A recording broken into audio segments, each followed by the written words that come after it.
बजवा ले बजनिया ये भैया डोलिया लिहले कहा। बजवा लिहले बजनिया ये भैया डोलिया लिहले कहा। छतवा लिहले अपन ये भैया संगवा बहिनी जा।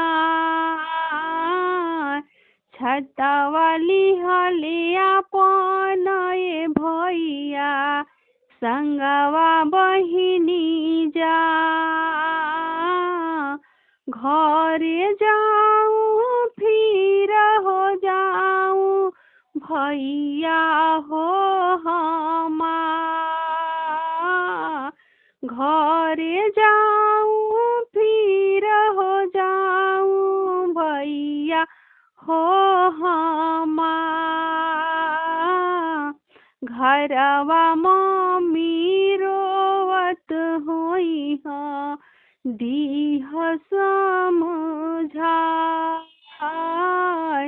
घरवा मम्मी रोवत होई ह दीह समझाय। चुप होख बहिनी हमार। चुप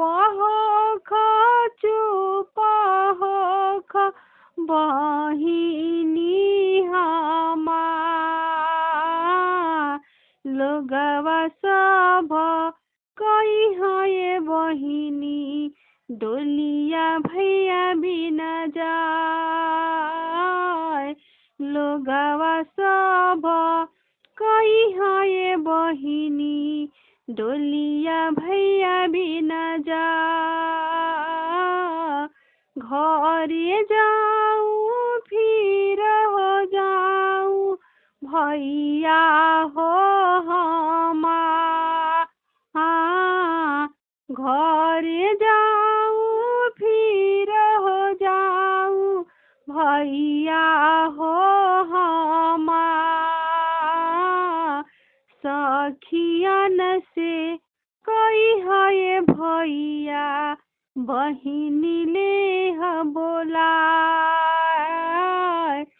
सखियन से कही है भैया बहिनी ले बोलाय। सखियन से कही है भैया बहिनी ले बोलाय।